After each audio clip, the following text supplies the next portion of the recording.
وأفوض أمري إلى الله إن الله بصير بالعباد رب اشرح لي صدري ويسر لي أمري واحلل عقدة من لساني يفقهوا قولي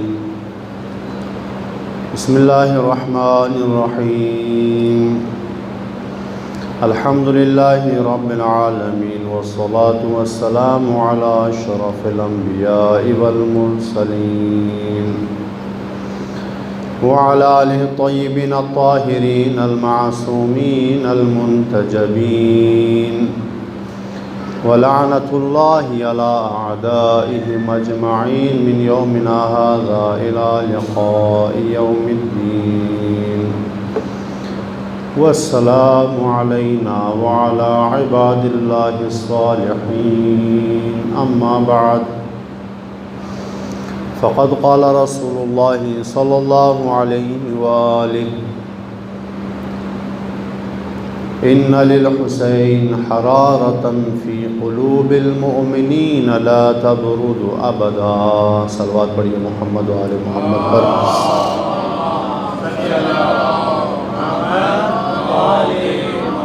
پاک پروردگارہ تیری عزت تیری جلالت کی قسم محمد و آل محمد تیرے مقرب بندوں کی توسل سے تیری بارگاہ میں دعا کرتے ہیں پاک پروردگار ہماری ان قلیل سی عبادات کو اپنی بارگاہ میں قبول و منظور فرما پاک پروردگارہ ہمارے گناہان صغیرہ و کبیرہ کو معاف فرما پاک پروردگارہ ہمارے مرحومین کو غریق رحمت فرما ان کے درجات کو بلند فرما بار الہا دنیا کے گوشہ و کنار میں جو تیری مخلوق اس وقت آفت میں مبتلا ہے امتحان میں مبتلا ہے پاک پروردگارہ انہیں اس مشکلات سے نجات عطا فرما انہیں اس امتحان میں سرخرو فرما پاک پروردگارہ اذان گرامی یہ صرف ان سیلاب سے متاثر ہونے والے مومنین اور ان انسانوں کا امتحان نہیں بلکہ یہ ہم سب کا بھی امتحان ہے ان سے خدا امتحان لے رہا ہے یہ دیکھنے کے لیے کہ جب ان پر امتحان آتا ہے تو کس انداز میں صبر کرتے ہیں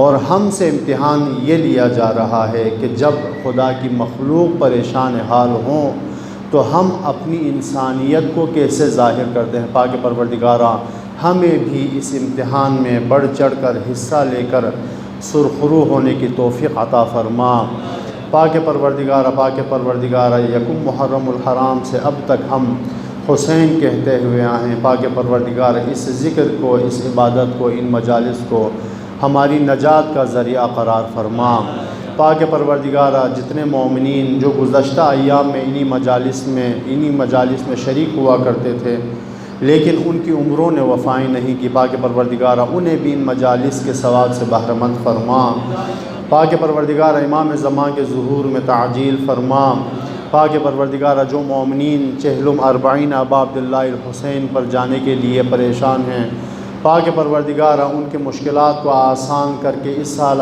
40 میں شریک ہونے کی انہیں توفیق عنایت فرما پاک پروردگارہ ہم سب کی عاقبت ختم بخیر فرما ہمارے جوانوں کو جوان صالح قرار فرما بچوں کی دینی اور اسلامی تربیت کرنے کی ہمیں توفیق عنایت فرما ہمارے بزرگوں کا سایہ ہمارے سروں پر قائم و دائم فرما پاک پروردگارہ امام زمان کے ظہور میں تعجیل فرما ان کے اعوان و انصار میں شامل ہونے کی ہمیں توفیق عنایت فرما ربنا تقبل منا انک انت السمیع العلیم دعاؤں کی قبولیت کے لیے سب مل کے بلند آواز سے صلوات اللہ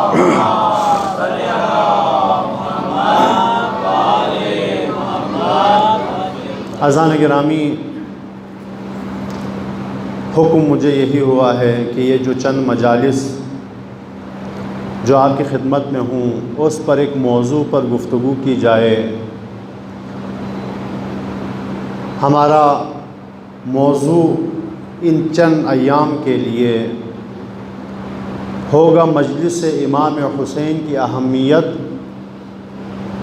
مجلس امام حسین کا رتبہ مجلس امام حسین کی رفعت اور بلندی اور اس کے اسباب یہ موضوع اس حوالے سے بھی انتہائی ضروری ہے کہ جب تک ہم کسی عمل کی اہمیت سے واقف نہ ہوں، ہم بہتر انداز میں اس عمل کو انجام نہیں دے پاتے۔ جب ہمیں حج کی اہمیت کا اندازہ ہوگا تو ہم حج کو اس انداز میں انجام دے سکیں گے جس انداز میں حج کو انجام دینے کا حق ہے۔ جب ہمیں نماز کی معرفت کا علم حاصل ہوگا تو ہم نماز کو اس انداز میں برپا کر سکیں گے، قائم کر سکیں گے جس انداز میں نماز کے قائم ہونے کا حق ہے۔ جب ہم عزاداری ابا عبداللہ الحسین کی اہمیت سے واقف ہوں گے تب ہم اس مجالس کو اس انداز میں منعقد کر سکیں گے جس انداز میں ان مجالس کو منعقد کرنے کا حق ہے۔ عزیزان گرامی، آپ دیکھیں کہ نہایت عجیب مرحلہ ہے۔ خدا نے اتنا رحیم و کریم ہے یہ پروردگار کہ اس نے غم کو دوام نہیں بخشا، غم کو قابل زوال بنایا ہے۔ انسان پر جب کوئی مصیبت آتی ہے، انسان جب کسی مصیبت میں گرفتار ہوتا ہے تو اس کی ایک امید ہوتی ہے کہ یہ مصیبت چند دنوں کے لیے ہے، بس جو ہی وقت گزر جائے گا مصیبت بھی ٹل جائے گی۔ اور اسی طرح جب انسان پر کوئی غم آ جاتا ہے، جب انسان مغموم ہو جاتا ہے تو ایک ہی امید انسان کے پاس ہوتی ہے کہ یہ وقت بھی گزر جائے گا، جسے رجا کہا جاتا ہے، اور اسی رجا اور امید سے انسان زندہ رہ پاتا ہے۔ اگر انسان کے پاس امید نہ ہو، اگر رجا نہ ہو تو زندگی انسان کے لیے مشکل بن جائے۔ تبھی تو فرمایا کہ لا تقنطوا من رحمت اللہ، نا امیدی کفر ہے، مایوسی گناہ ہے۔ ہمیشہ انسان کو امیدوار رہنا چاہیے۔ یہ پروردگار کا لطف ہے، پروردگار کا احسان ہے ہم پر کہ پروردگار نے مصیبت کو قابل زوال بنایا، زائل ہونے والا بنایا، مصیبت کو ابدیت عطا نہیں کی، مصیبت کو قابل زوال بنایا۔ اب یہ سریع الزوال ہے یا بطیء الزوال ہے، جلد زائل ہونے والا ہے یا دیر سے زائل ہونے والا ہے، یہ منحصر ہے انسان کی انسیت پر۔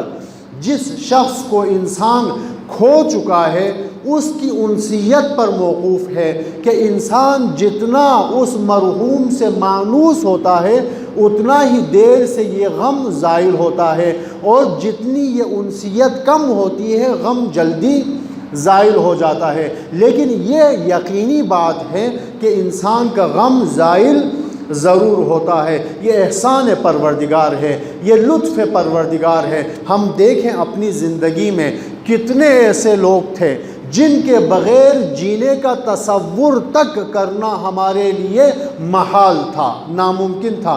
ہم سوچتے تھے کل کو میرا یہ جوان بیٹا اگر نہیں ہوگا تو میں کیسے زندہ رہ پاؤں گا، یہ میرا بھائی جو میرا قوت بازو ہے اگر یہ بھائی مجھ سے بچھڑ گیا تو میں کیسے جی پاؤں گا، یہ والد جس کے ذریعے سے مجھے سہارا ملتا ہے کل جب یہ والد دنیا سے چلا جائے تو میں کیسے زندہ رہ پاؤں گا۔ ایسے تھے نا ہماری زندگی میں، بہت سے افراد ایسے تھے جن کے بغیر جینے کا تصور تک ہم نہیں کر سکتے تھے۔ ہم کہتے تھے کل کو اگر یہ عزیز ہمارا چلا گیا میں تو ساتھ میں مر جاؤں گا، میری تو ساتھ جان نکل جائے گی، میری تو ساتھ ہی زندگی ختم ہو جائے گی۔ لیکن آپ دیکھیں یہ قدرت نظام الہی ہے، پروردگار چاہتا ہے کہ اس حیات انسانی کو ابدیت ملے، یہ حیات کا سلسلہ جاری رہے قیامت تلک۔ پروردگار نے اپنے اس مصلحت کو، اپنی اس منشا کو واقع کرنے کے لیے، اس کو وقوع بخشنے کے لیے پروردگار نے غم کو قابل زوال بنایا۔ اگر قابل زوال نہ بنتا تو ہم ان عزیزوں کے غم میں خود بھی مر جاتے۔ کیا ایسا نہیں تھا؟ اگر ایک جوان، ایک بوڑھا باپ جس کا جوان بیٹا دنیا سے گیا ہو، کیا اس کے لیے زندگی معنی رکھتی؟ نہیں رکھتی، وہ تو اپنے جوان بیٹے کے غم میں خود بھی مر جاتا، لیکن خدا نے دنیا کا نظام ایسا رکھا ہے کہ غم کو قابل زوال بنایا ہے۔ غم قابل زوال ہے۔ کچھ مدت بعد ہم اپنے ان عزیزوں کو جن کے بارے میں تصور کیا کرتے تھے کل یہ نہیں ہوگا تو ہمارا کیا بنے گا، آج آپ دیکھیں وہ عزیز دنیا سے چلے گئے، جتنی انسیت تھی اس حساب سے کچھ عرصہ وہ غم میں مبتلا رہے، ان پر گریہ کرتے رہے، اس کا سوگ مناتے رہے، لیکن مدت گزر گئی اور تصویر اور تصور دونوں بدل گیا۔ آج وہ انسان اپنی عادی زندگی جی رہے ہیں۔ آج وہ انسان جو ان عزیزوں کے بغیر جینے کو اپنے لیے محال سمجھتے تھے، آج زندگی ان کے لیے ممکن بن گئی ہے، آج زندگی ان کے لیے آسان ہو چکی ہے، وہ جی رہے ہیں، وہ اپنی عادی زندگی بسر کر رہے ہیں۔ کیوں؟ کیونکہ پروردگار نے غم کی فطرت میں زوال کو قرار دیا ہے، پروردگار نے غم کو فطرتاً قابل زوال بنایا ہے۔ پس تمام غم دنیا کا ایسا نہیں کہ جو ابدی ہو، جو ہمیشہ انسان پر سوار رہے، جو ہمیشہ انسان کے ساتھ زندہ رہے۔ جب غم گزر جاتا ہے انسان اس غم کو بھول جاتا ہے۔ صرف دنیا میں ایک غم ایسا ہے کہ جو غم جتنا پرانا ہو جائے، جتنا قدیمی ہو جائے، جتنی مدت گزر جائے وہ شدت پکڑ جاتی ہے۔ وہ دنیا کا کون سا غم ہے؟ وہ ہے زہرا کے لال حسین کا غم۔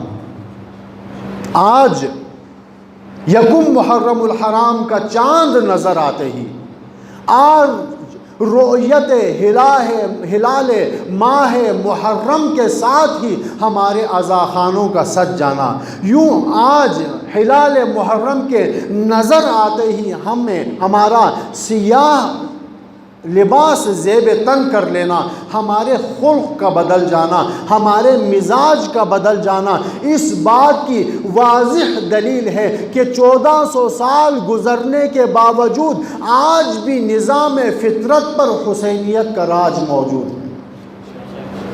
1400 سال گزر گئے۔ 1400 سال پہلے اتنی مجالس کہاں ہوتی تھی؟ چند سال پہلے، پچھلے سال ہی ہم دیکھ لیں، ہر سال یہ غم شدت اختیار کرتا جا رہا ہے۔ یہ لطف پروردگار ہے کہ انسان اپنے غم کو بھول جاتا ہے، انسان اپنے عزیزوں کو بھول جاتا ہے، لیکن فرزند زہرا حسین کے غم کو انسان بھول نہیں پاتا۔ عزیزان گرامی، یہ میرا اور آپ کا کمال نہیں ہے، اس میں ہمارا کوئی کردار نہیں ہے۔ اگر ہمارا کردار ہوتا، اگر اس میں ہمارا نقش ہوتا، ہماری ہمت ہوتی، ہماری سعی و کوشش و تلاش کی وجہ سے اگر یہ غم زندہ رہتا تو ہم اپنے عزیزوں کا غم زندہ رکھتے۔ جوان بیٹوں کا غم ہم بھول گئے ہیں، ہم اسے زندہ نہیں رکھ پائے۔ جوان بھائیوں کا غم ہم بھول گئے ہیں، والدین کا غم ہم بھول گئے ہیں، لیکن فرزند زہرا کا غم ہم نہیں بھول پائے۔ کیوں؟ کیا زہرا کے فرزند زہرا کا غم نہیں؟ یہ استثناء اس غم کو کیوں حاصل ہے؟ جب خدا نے غم کی فطرت میں ہی زائل ہونا قرار دیا ہے، جب خدا نے فطرتاً غم کو قابل زوال بنایا ہے، تو فرزند زہرا کا غم زائل کیوں نہیں ہوتا؟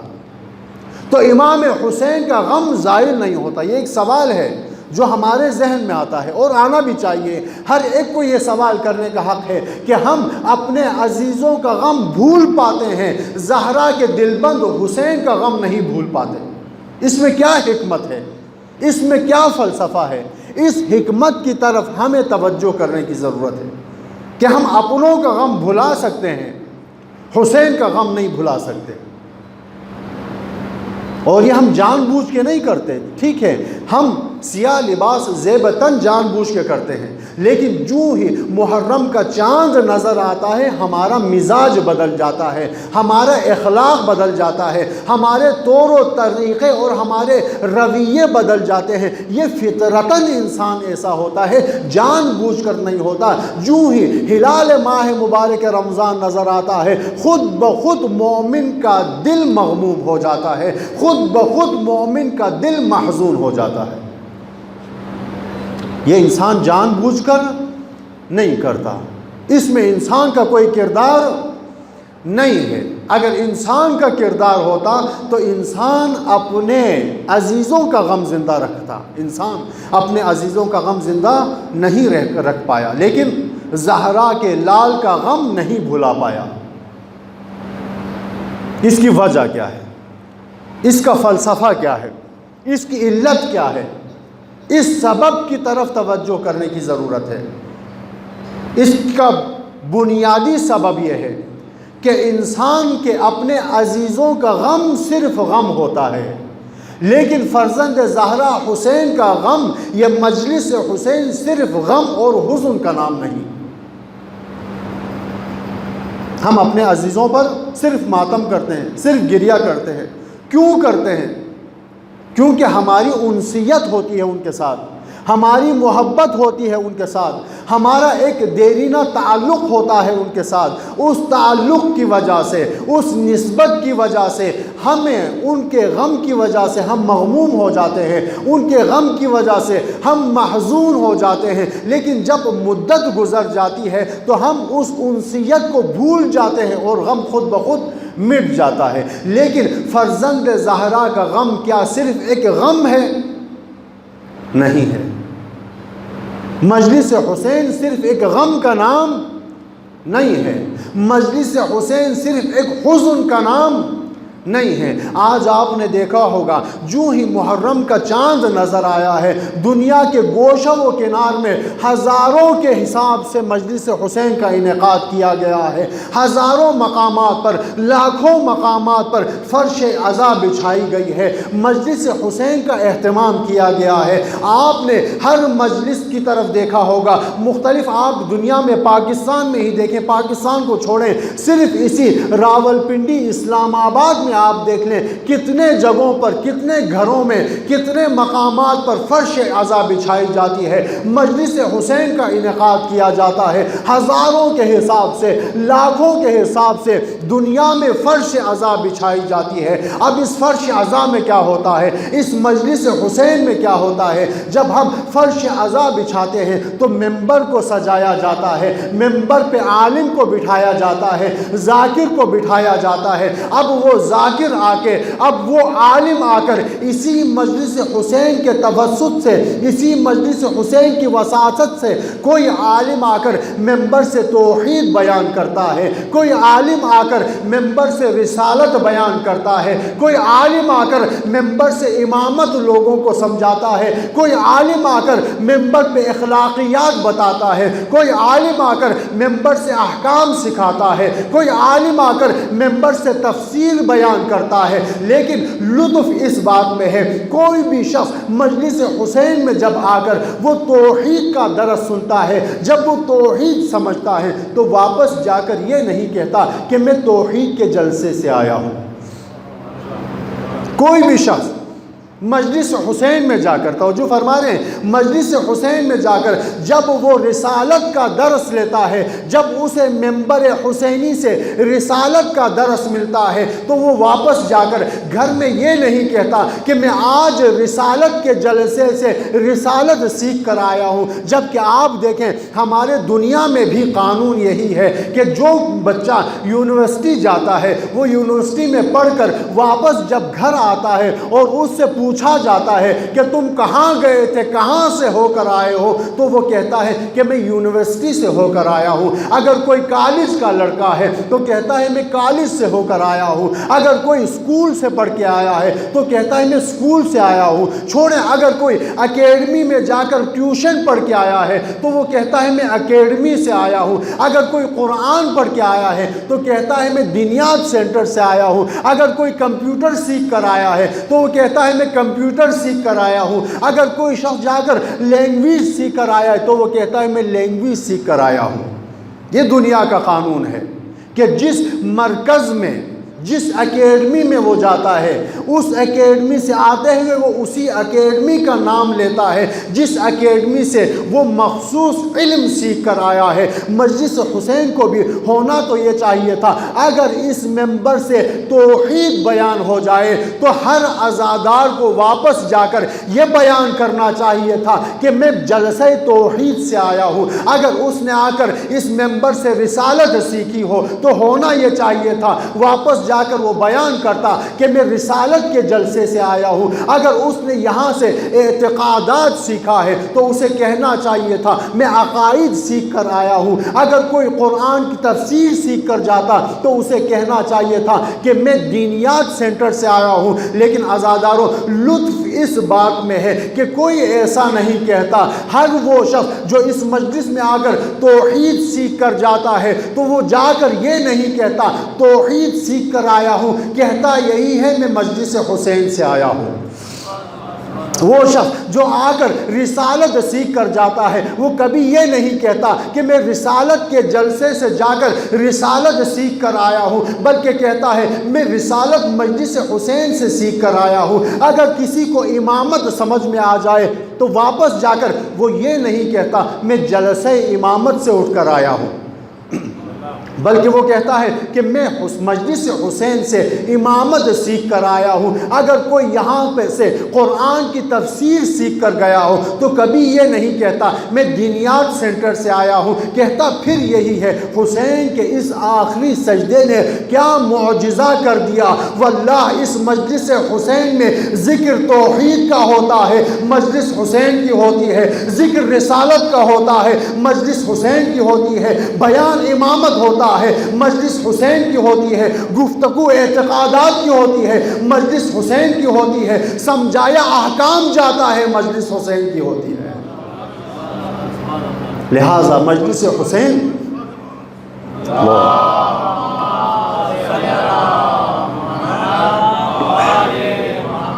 مجلس حسین صرف ایک غم کا نام نہیں، مجلس حسین بقائے اسلام کا ضامن ہے۔ آج اگر اسلام دنیا میں زندہ ہے، آج اگر توحید کا پرچار ہو رہا ہے، آج اگر لوگوں کو رسالت سیکھنے کو مل رہا ہے، آج اگر لوگ امامت سیکھ رہے ہیں، آج اگر لوگوں کو اگر قرآن سیکھنے کو مل رہا ہے، قرآن کی تفسیر سے لوگ آشنا ہو رہے ہیں، تو علوم مختلف ہیں، پورا علم دین کا ہے لیکن مجلس حسین کی ہے۔ یہ مجلس حسین ہے کہ جس نے توحید کو بچایا، یہ مجلس حسین ہے جو قیامت تک رسالت کو بچا رہی ہے، یہ مجلس حسین ہے جس مجلس سے قرآن کا پرچار ہو رہا ہے۔ لہذا عزیزان گرامی، اگر صرف ایک غم ہوتا تو شاید یہ غم بھی قابل زوال ہوتا، لیکن یہ مجلس صرف غم نہیں، صرف حزن کا نام نہیں، کل اسلام کو سیکھنے کا بہترین مقام مجلس حسین ہے۔ آج آپ دیکھیں کہ جب ہم کسی بھی ایونٹ پہ جاتے ہیں، اپنے عزیزوں کی کسی دعوت پہ جاتے ہیں اور اس دعوت پہ جا کر کما حقہ جو پروٹوکول ہمیں ملنا چاہیے، اگر وہ پروٹوکول ہمیں نہ ملے تو اگلی دفعہ اگر اس گھرانے سے دوبارہ ہمارے لیے دعوت آ جائے تو کیا ہم جانے کے لیے تیار ہیں؟ ہم نہیں جائیں گے، کہیں گے نہیں بھائی اس دن تمہارے پاس آئے تھے، سب کو بڑی بڑی بوٹیاں ڈالی، میرے پلیٹ میں بوٹی ہی نہیں تھی، سب کو قالین پر بٹھایا، مجھے دروازے کے قریب بٹھایا، سب کو صوفے پر جگہ دی۔ کسی دور کے رشتہ دار کی بات نہیں ہے، ہمارے چچا، ہمارے ماموں، ہمارے ددیال میں، ہمارے ننیال میں اگر ہم سے زیادہ کسی ایسے شخص کو اہمیت دی جائے کہ جو اہمیت دینے کا شاید میری نظر میں لائق نہ ہو تو اگلی دفعہ ہم کہتے ہیں کہ ہم تمہارے گھر آنے کے لیے تیار نہیں۔ ہم جب کسی کی دعوت پہ جاتے ہیں تو ہمیں پروٹوکول کی بھی ضرورت ہوتی ہے، ہمیں عزت افزائی کی بھی ضرورت ہوتی ہے، ہمارا خیال رکھنا بھی ضروری ہوتا ہے۔ اگر وہاں جا کر ہمارا خیال نہیں رکھا جائے ہم اگلی دفعہ نہیں آتے۔ اگر وہاں جا کر ہمیں پروٹوکول نہیں دیا جائے ہم اگلی دفعہ نہیں جاتے۔ اگر وہاں جا کر ہماری خدمت و تواضع نہ ہو ہم اگلی دفعہ نہیں جاتے۔ ہم کہتے ہیں بھائی تمہارے گھر آ کر ہماری عزت نہیں ہوتی، ہماری بے عزتی ہوتی ہے۔ دنیا میں واللہ کوئی بھی ایسا ایونٹ نہیں مجلس حسین کی طرح، لیکن مجلس حسین میں آپ دیکھیں کسی پروٹوکول کو نہیں دیکھا جاتا۔ مجلس حسین میں جب آپ جائیں تو مجلس حسین میں آپ کو نظر آئے گا جس کو دری پر جگہ مل جائے وہ دری پر بیٹھ کر ذکر حسین سنتا ہے، جس کو قالین پر جگہ مل جائے وہ قالین پر بیٹھ کر ذکر حسین سنتا ہے، جس کو قالین پر جگہ نہ ملے مسجد کے اندر جگہ نہ ملے وہ صحن میں بیٹھ کر مجلس حسین سنتا ہے، جس کو صحن میں جگہ نہ ملے وہ روڈ پر بیٹھ کر مجلس حسین سنتا ہے، جس کو روڈ پر جگہ نہ ملے وہ میدانوں میں بیٹھ کر مجلس حسین سنتا ہے۔ اور کبھی کوئی یہ شکایت نہیں کرتا ہم اس مجلس میں آئے تھے تمہارے مسجد میں ہمیں جگہ نہیں ملی تھی۔ واللہ دنیا کا واحد ایونٹ ہے کہ جس میں لوگ عشق کے ساتھ شرکت کرتے ہیں، ایسا ایونٹ ایسا بزم آپ کو دنیا میں کہیں نہیں ملے گا۔ کتنی عظیم نعمت ہے مجلس حسین، کتنا عظیم اسلام کو سمجھنے کا وسیلہ ہے مجلس حسین۔ اس مجلس میں آنے کے لیے کسی کے دعوت نامے کی ضرورت نہیں ہوتی، کسی انویٹیشن کی ضرورت نہیں ہوتی، آپ کو آہ و بگت کرنے کی ضرورت نہیں ہوتی، آپ سے درخواست کرنے کی ضرورت نہیں ہوتی، آپ سے التماس کرنے کی ضرورت نہیں ہوتی، آپ کو عزت دینے کی ضرورت نہیں ہوتی۔ بس مسجد سے ایک اعلان ہو جائے، بس ایک اشتہار چھپ جائے، بس لوگوں کو یہ خبر مل جائے کہ آج زہرا کے لال حسین کے نام پر ایک مجلس کا انعقاد ہو جائے، اپنی تمام تر مصروفیات چھوڑ کر مجلس حسین میں آ جاتے ہیں۔ اتنا معجزہ دنیا کے کون سے ایونٹ میں ہے؟ کیا آپ دنیا میں کوئی دوسرا ایونٹ منعقد کر کے اس کے ذریعے سے آپ توحید پہنچا سکتے ہیں؟ کیا آپ کسی اور ایونٹ کے ذریعے سے آپ رسالت لوگوں کو سمجھا سکتے ہیں؟ کیا کسی اور بہانے سے آپ امامت لوگوں کو سمجھا سکتے ہیں؟ کیا کسی اور بہانے سے آپ لوگوں کو دین سکھا سکتے ہیں؟ دین سیکھنے کا بہترین طریقہ مجلس ابا عبداللہ الحسین۔ ہم کھانا کھاتے ہیں نا زان گرامی، ہم جب روٹی کھاتے ہیں تو جو نوالا ہم منہ میں لیتے ہیں، جو کھانا ہم کھاتے ہیں، اس کھانے کا دو بنیادی مقصد ہوتا ہے، دو ہدف ہوتے ہیں۔ ان دو اہداف کی وجہ سے ہم کھانا کھاتے ہیں۔ اصل ہدف کھانا کھانے کا کیا ہے؟ لذت لینا، ٹیسٹ لینا نہیں، بلکہ کھانا کھانے کا بنیادی مقصد ہے کہ جسم کو جسم کے لیے ضروری مواد کو جسم تک فراہم کرنا، جسم کے لیے مطلوب طاقت اور انرجی جسم کو دینا، جسم کو پہنچانا۔ کیوں؟ تاکہ ہم چلنے پھرنے کے قابل رہ سکیں، تاکہ ہم بات کرنے کے قابل رہ سکیں، تاکہ ہم عبادت کرنے کے قابل رہ سکیں۔ دیکھیں عزیزان گرامی، انسان کا ہر عمل نیت پہ ڈیپنڈ کرتا ہے، نیت پہ ڈیپنڈ کرتا ہے۔ کچھ علماء ایسے تھے، کچھ بزرگوں کے بارے میں جو شرعی احکام ہیں اس کی 5 قسمیں ہیں، جو احکام شرعی ہیں، یا وہ حرام ہوتا ہے، یا وہ واجب ہوتا ہے، یا سنت یا مکروہ، اور 5ویں جو قسم ہے اسے کیا کہتے ہیں؟ مباح۔ حرام، واجب، مستحب، مکروہ اور مباح۔ انسان جو بھی عمل کرتا ہے وہ ان 5 حالات سے خالی نہیں ہے۔ جو بھی عمل کرتا ہے یا یہ عمل کرنا اس کے لیے واجب ہے، یا یہ عمل کرنا اس کے لیے حرام ہے، یا یہ عمل کرنا اس کے لیے مستحب ہے، یا یہ عمل کرنا اس کے لیے مکروہ ہے۔ اگر یہ چاروں حالتیں نہ ہوں تو یہ عمل کرنا اس کے لیے مباح ہے۔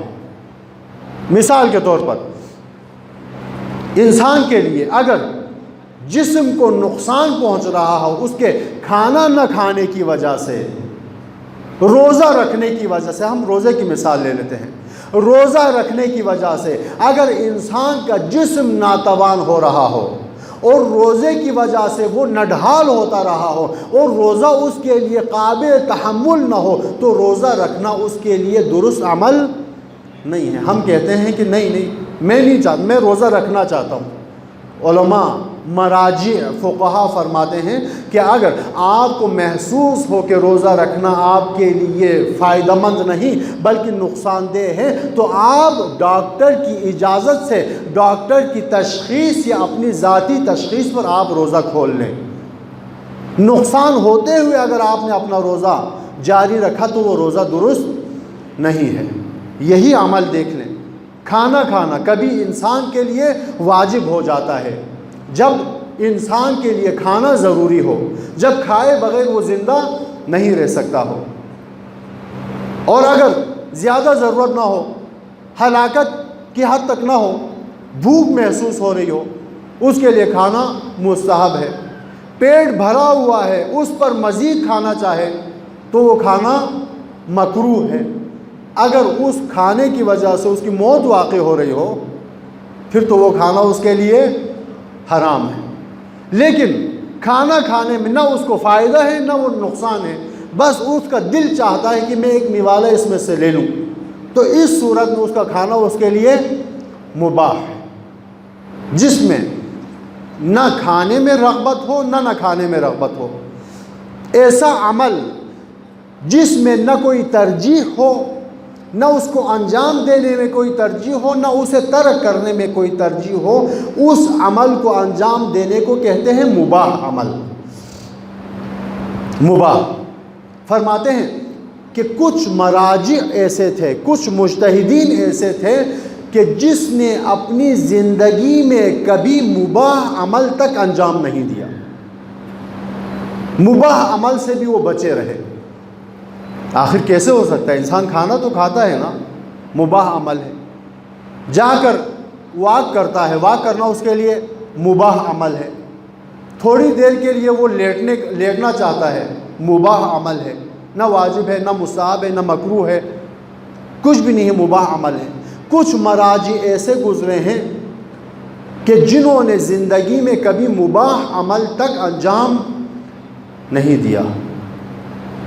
ان سے سوال ہوا کہ آپ نے زندگی میں کبھی مباح عمل تک انجام نہیں دیا، کیسے ہو سکتا ہے؟ کیا آپ نے زندگی میں کبھی کھانا نہیں کھایا؟ کیا زندگی میں آپ نے کبھی پانی نہیں پیا؟ کیا زندگی میں کبھی آپ باہر جا کر آپ نے واک نہیں کی؟ کیا زندگی میں آپ نے جا کر ایک ایسا کام جو نہ واجب ہے نہ مکروہ ہے نہ سنت ہے نہ حرام ہے آپ نے انجام نہیں دیا؟ مراجع نے فرمایا ہم نے انجام دیا ہے۔ تو کیوں کہتے ہیں آپ کے بارے میں کہ آپ نے زندگی میں کوئی بھی عمل مباح انجام نہیں دیا؟ تو فرمایا ہم نے ہر مباح عمل کو بھی مستحب بنا کر انجام دیا ہے۔ سوال کیا وہ کیسے؟ کہا کہ کھانا کھانا ہمارے لیے ایک مباح عمل تھا، لیکن جب ہم کھانا کھا رہے تھے تو کھانا کھاتے وقت ہم اس نیت سے کھانا کھاتے تھے، پروردگارا تیرے اس رزق کو کھا رہا ہوں تاکہ اس رزق سے میرے جسم کو تقویت ملے اور جسم کو تقویت ملنے کے بعد میں تیری عبادت انجام دے سکوں۔ پس جب انسان اس عمل سے، اس نیت سے کوئی مباح عمل انجام دیتا ہے تو اس کا وہ مباح عمل بھی مباح نہیں رہتا، مستحب بن جاتا ہے۔ تو عزیزان گرامی زیادہ موضوع سے دور نہ ہوں، عرض کرنا چاہ رہا تھا کہ ہم جو کھانا کھاتے ہیں اس کھانے کے دو بنیادی مقصد ہوتے ہیں۔ پہلا مقصد ہوتا ہے جسم کو تقویت پہنچانا، جسم کو طاقت پہنچانا۔ اگر ہم وہی کھانا اس نیت سے کھائیں کہ پروردگارا تیری اس نعمت کو کھاتا ہوں تاکہ اس سے میرے جسم کو طاقت ملے اور تیری عبادت کر سکوں، تو اس وقت ہمارا کھانا کھانا بھی عبادت میں شمار ہوگا۔ لہٰذا ہم جو کھانا کھاتے ہیں دو بنیادی مقصد، پہلا مقصد جسم کو طاقت پہنچانا، لیکن طاقت پہنچانے کے لیے کیا ہم گندم کچا چبا جاتے ہیں؟ کیا ہم آٹا یوں ہی کھاتے ہیں؟ کیا ہم جتنے بھی باہر مختلف مسالہ جات جو ہیں ان مسالہ جات کو الگ الگ سے کھاتے ہیں، پیاز کو الگ کھاتے ہیں، ٹماٹر کو الگ کھاتے ہیں، یوں بھی تو ہم کر سکتے ہیں، لیکن نہیں کرتے۔ کیوں نہیں کرتے؟ بلکہ ہم اسے بہترین طریقے سے بنا کر، اسے ایک خاص ٹیسٹ دے کر، لذت لیتے ہوئے اس کھانے کو کھاتے ہیں، تاکہ اس کھانے میں ہمیں لذت بھی ملے اور ہمارے جسم کو تقویت بھی ملے۔ مجلس حسین کی مثال اگر ہم ایک زاویہ نگاہ سے دیکھیں، ہو بہو اسی کی طرح ہے۔ مثال میں اگرچہ مناقشہ نہیں ہے، اس میں بہت سے اعتراضات بھی ہوتے ہیں، لیکن انسان کے سمجھانے کے لیے مجلس حسین کو اگر ہم سمجھنا چاہیں تو مجلس حسین بھی حقیقت میں اسی طرح ہے۔ مجلس حسین حقیقت میں روح کی غذا ہے۔ مجلس حسین میں آ کر ہم نے اپنے روح کو مضبوط بنانا ہے، ہم نے اپنے روح کو وہ تقویت دینی ہے۔ روح کو کس چیز سے تقویت ملتی ہے؟ روح کو توحید سے تقویت ملتی ہے، روح کو رسالت سے تقویت ملتی ہے، روح کو امامت سے تقویت ملتی ہے، روح کو قرآن سے تقویت ملتی ہے، روح کو دین شناسی سے تقویت ملتی ہے۔ لیکن کیا ہم دین شناسی کو، تقویت کو ایسے ہی کھا سکتے ہیں جس طرح کچا آٹا چباتے ہیں؟ جو ہمارے بھائی لوگ ہیں یا جو ہمارے دوسرے مذاہب یا فرقوں کے ماننے والے ہیں، ان کے پاس یہی کام وہ بھی کرتے ہیں، یہی تبلیغ کا کام وہ بھی کرتے ہیں، یہی توحید پر گفتگو وہ بھی کرتے ہیں، لیکن ان کے پاس مجلس حسین جیسی کوئی نعمت نہیں ہے۔ لہٰذا انہیں کیا کرنا پڑتا ہے؟ در در پہ جا کر ہر در پہ دستک دینی پڑتی ہے، اور دستک دے کے ایک ایک فرد کو بلانا پڑتا ہے کہ باہر آ جائیں اور دعوت تبلیغ سنیں۔ کوئی شریف بندہ ہو وہ آ جاتا ہے، کوئی شریف نہ ہو وہ بیٹے کو بھیج دیتا ہے اور کہہ دیتا ہے کہ ابو کہہ رہے ہیں کہ وہ گھر پہ نہیں ہے۔ یہی ہوتا ہے نا۔ جن کے پاس مجلس حسین جیسا عظیم وسیلہ نہ ہو، جن کے پاس مجلس حسین جیسا دین پہنچانے کا بہترین ذریعہ نہ ہو، جن کے پاس مجلس حسین کی طرح دین پہنچانے کا اسلحہ نہ ہو، اسے در در کی ٹھوکریں کھانی پڑتی ہیں۔ لیکن جس کے پاس مجلس حسین جیسی عظیم نعمت ہو، وہ آ کر مجلس حسین میں ذکر حسین سن کر لذت بھی محسوس کرتا ہے، اور اس ذکر کے وسیلے سے توحید سیکھ کر، رسالت سیکھ کر، احکام سیکھ کر، امامت سیکھ کر، اپنا عقیدہ ٹھیک کر کے روح کی غذا بھی حاصل کرتا ہے۔